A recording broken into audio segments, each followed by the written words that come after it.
नमस्कार। आज कथा सखी में सुनिए दीपक शर्मा जी की लिखी कहानी रक्षण। दोस्तों, दीपक शर्मा जी की उपस्थिति हिंदी कथा जगत को समृद्ध करती है। जीवन का शायद ही कोई क्षेत्र हो जो दीपक शर्मा की कहानियों से छूटा हो। इनकी रचनाओं का परिवेश जितना व्यापक है उतना ही प्रामाणिक भी है। तो आइए सुनते हैं इन्हीं की लिखी एक कहानी, मेरी नींद नए आए यात्रियों ने तोड़ी। देखो तो यह सवारी कैसे मुंह ढाँप कर सो रही है, जबकि अभी शाम के 8 ही तो बजे हैं। दोनों पुरुष स्वर थे, निष्ठुर और कर्णकटु। वह मेरे साथ है। मुझे बाबूजी की आवाज़ साफ सुनाई दी। बाबूजी, बाबूजी। चौंक कर गाड़ी से मिला कंबल मैंने अपने चेहरे से हटा लिया। हाँ, सामने बाबूजी ही थे, हल्के भूरे रंग की जमीन पर काले रंग के महीन 4 खानों वाले, उसी कोट में जो हम दोनों ने एक साथ चुना था। माँ की मृत्यु के पश्चात अपने कपड़ों की खरीदारी अब वह मेरी संगति में किया करते। कहाँ से आ रहे हैं? नवागुंतकों में जैकेट वाले ने पूछा। दूसरा कोट पहने था। 35 और 40 के बीच उन दोनों की उम्र कुछ भी हो सकती थी। उनके सामान में दोनों बड़े सूटकेस खाली खाली लग रहे थे और दोनों छोटे भरे भरे। पिछले स्टेशन से, बाबूजी बोले। मतलब वह भी मेरे साथ हरदोई से चढ़े थे, मेरी और मेरे पति की दृष्टि बचाकर। मेरे लिए अकेली रेल यात्रा करने का वह पहला अवसर था। मेरे पति तो कह भी रहे थे, इतनी लंबी रेल यात्रा करने का मतलब है खतरे को अपने पास बुलाना, किंतु मैंने उनकी एक न सुनी थी। कैसा खतरा? इधर आपने मुझे रिजर्व एसी में बिठलाना है, इधर आपने मुझे रिजर्व एसी में बिठला देना है और उधर अंबाला से मेरी सहेली ने मुझे अपनी निजी गाड़ी में से अपने कस्बापुर ले जाना है। 2 दिन बाद मेरी सहेली की शादी पड़ रही थी, जिसमें सम्मिलित मुझे होना ही होना था। इधर शाहजहांपुर में हमारी साझे की दुकान है, उधर लुधियाने में ऊनी सामान सस्ता है, इसलिए हम ये सूटकेस खाली ले जा रहे हैं। आप कहाँ जाएंगे? जैकेट वाले ने पूछा। अंबाला। बाबूजी ने मेरी सामने वाली सीट पर लेटने का उपक्रम किया। अब दोनों की सीटें ऊपर की हैं, आप वहीं चले जाइए। इतनी जल्दी? अभी तो हमें खाना खाना है। जैकेट वाला हंसा। और खाने से पहले ताश खेलनी है, कोट वाला बोला। और ताश के साथ सर्दी भगाने के लिए इसका सेवन भी करना है।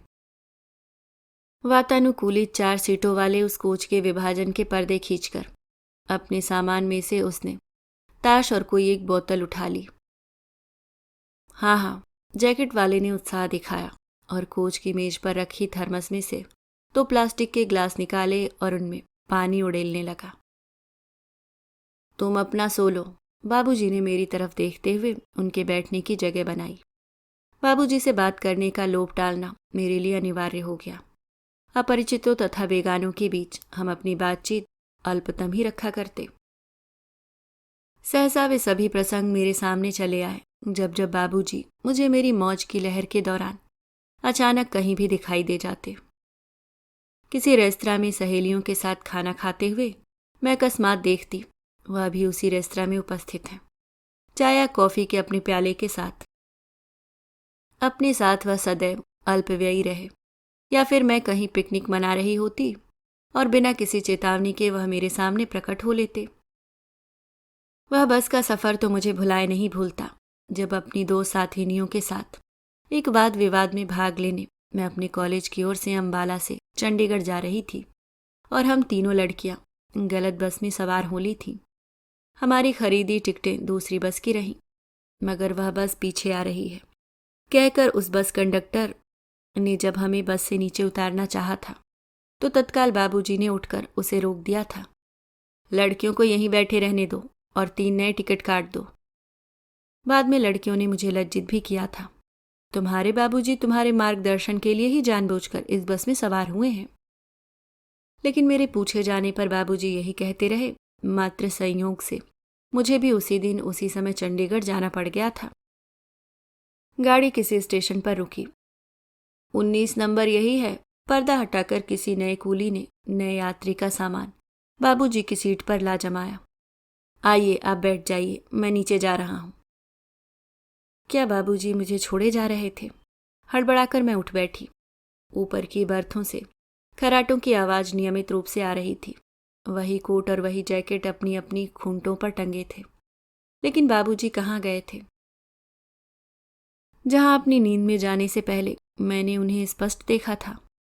हल्के भूरे रंग की जमीन पर काले रंग के महीन 4 खानों वाले उसी कोट में जो हम दोनों ने एक साथ चुना था। कौन सा स्टेशन है? मैंने नवांगोतिका से पूछा। नजीबाबाद। वह 50-55 की रही होगी, बस से 20-25 साल बड़ी, मुझसे 20-25 साल बड़ी। आपकी यह सीट आरक्षित है क्या? मैंने दूसरा सवाल किया। नहीं क्या? खुरखुरे लहजे में स्त्री बोली। 10 दिन पहले की कराई हुई है। मखौल है कोई जो रात के 1 बजे हम यूं गाड़ी में चढ़ाएंगी? आपने किसी को इस स्टेशन पर इस डिब्बे से उतरते हुए देखा क्या? मैंने तीसरा सवाल दागा। मुझे अपने सामान की फिक्र रखनी थी या इधर उधर की, या इधर उधर की सवारियों के चढ़ने उतरने की? जब ही मुझे कपकपी छूट गई, मानो मुझ पर कोई भूकंप, कोई बवंडर छितरा हो, कोई तूफान, कोई प्रबंजन उबला हो, कोई झंझा, कोई झक्कड़ टूटा हो। दूसरी बार पिछले साल जैसा, जब मेरे मोबाइल पर भाई ने मुझे सूचना दी थी, बाबूजी आज चल बसे। अभी आप सुन रहे थे दीपक शर्मा जी की लिखी कहानी रक्षण। दोस्तों, उम्मीद करती हूँ कहानी आपको पसंद आई होगी। अगर आप चैनल पे नए हैं तो सब्सक्राइब करना ना भूलें। मिलती हूँ किसी और नई कहानी के साथ। तब तक के लिए मुस्कुराते रहिए। धन्यवाद।